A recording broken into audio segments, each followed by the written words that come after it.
Ngiyanibingelela nina nicula ngamashangani Eastern Cape.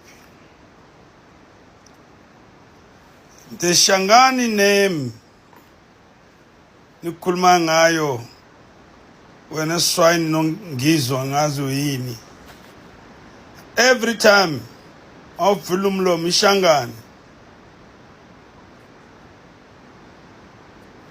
Kanti waqabana nobaba wakho emshangani. That's why every time you are singing about Shangani.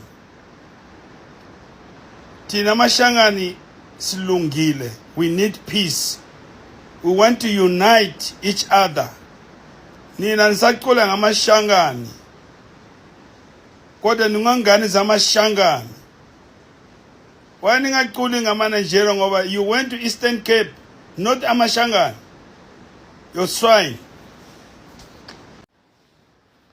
Ningeke yonke into niwisela kithi. Lo muntu namshaya lo mfana weseGiyana is not Nigerian. Nisuka nizokusutha niye Eastern Cape. That fight is for Xhosa people and it's not for Shangani. Singena kuphi thina lapha? Nesijwayela man, nesijwayela. One day is one day. Ni busy as promoter. One day is one day. Don't play with my people. I'm a Shangani. My Hlanyela, my Tolobela. If you don't have any song, shut up your mouth. Hands off from us. Do you know Tina Watsonga Mashangani? We are majority in South Africa. The whole provinces, you are our children. Ningengani zethu. Masinizala nizoqala kusithuka lapha. Anything nyanywanyo ya amashangani. Senzeni thina nisaba ama Nigeria lapha. Nizocula ngathi. Niyasijwayela manje. Mayitolovela. How? Mawufuna kuye toilet ishangani. Mawufuna kuvoleya dirty mouth ishangani. Leave us alone. We know we are majority. You are talking this because amashangani, we are our father. Singabazali benu. Bulela nyofu wena sunwenja wesitabane uyisitabane wena sitabane kodwa sak ngathele wepapeni nekhwapha ikhopha lakho selinginukele kwanele ikhopha liqhophayo lele ngathi lika anyanisi ikhopha lika fish fuck you uyinja ithini lenja lokuzwa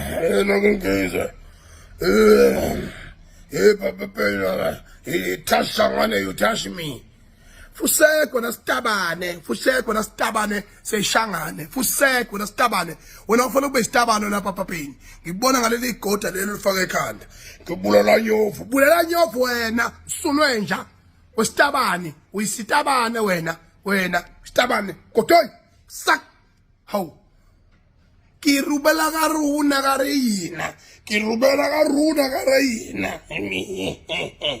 ubulela nyofu wena papa pain. We are making sure that Eastern Cape people are one people with us. We are not discriminative people. Being proud of me as a Zulu does not discriminate vendor or any tribe in this country. And we are one people. Can you imagine that what we have started to unite like this, how much we can achieve in this country?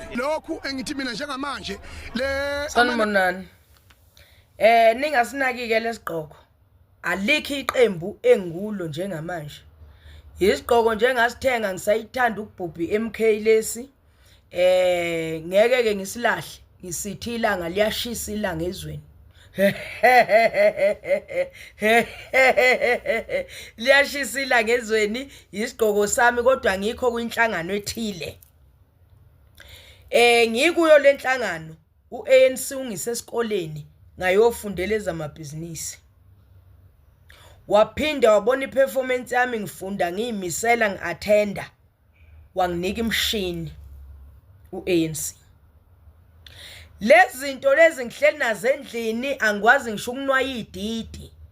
Zikhuthanisene endlini kunefem eduze nakwami engasebenzi. Qembu le-ANC linekhansela elibeka bokufika ama-Zimbabweans. Kusebenza wona wodwa efemina ngiyithola indawo njengom-South African. Bese bethi abantu ke thina ama-South Africans siyavilapha ngineskill. Faka amakhabethe. Sengafundisa indodla zabantu bahamba nabo bayoyimela kuma skills enginawo engikwazi ukwenza kodwa indawo ayikho. Ngiyawokha nje ngigxala kabili kathathu ungajuluki ngisho umsunu ukufika kuleyo feme eduze nakwami. Ngatshela ugodole we-MK ukuthi nakho ngixhaphazeka ngamkhombisa umsebenzi wami engwenzayo ngamkhombisa yonke into wathi uzongithinta last year. Wathi uzongithinta kuze kube namhlanje. So ke alikho iqembu engulo. ANC wangisiza impela ngafunda nginesitifiketi nganginesitifiketi sokuzalwa nesokushada nese-COVID nesombhabhadiso. Senginaso kwesento efundelwe ke manje fundela amabhizinisi.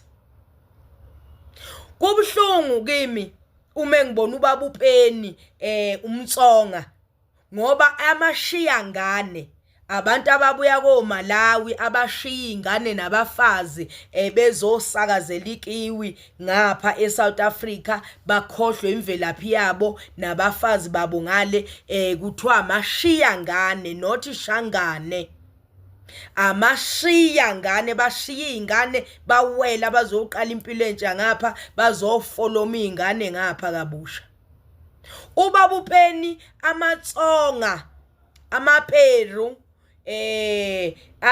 amandebele la eSouth Africa amakhaladi la eSouth Africa abelungu la eSouth Africa amabhunu ala eSouth Africa asikababoni belwa nabantu bokufika abasicindezelayo. Kodwa ubaba uPeni usekhuluma kakhulu ngoba kunomuntu nje oshayiwe. Ngishuthi kwenzeke lelo phutha beyitshela neyiNiger kanti umtsonga ngoba nisiwa amashiya ngane nini ishangane nje enye into nje angilazi ke lelo gama nalithathapi ubudomoroza kwabona lokho. Baba ngiyakuhlonipha babuPeni. Ake niyeke amadoda ameli South Africa nazi ukubopha amaphondo lapho nenza ama hairstyle emagoda.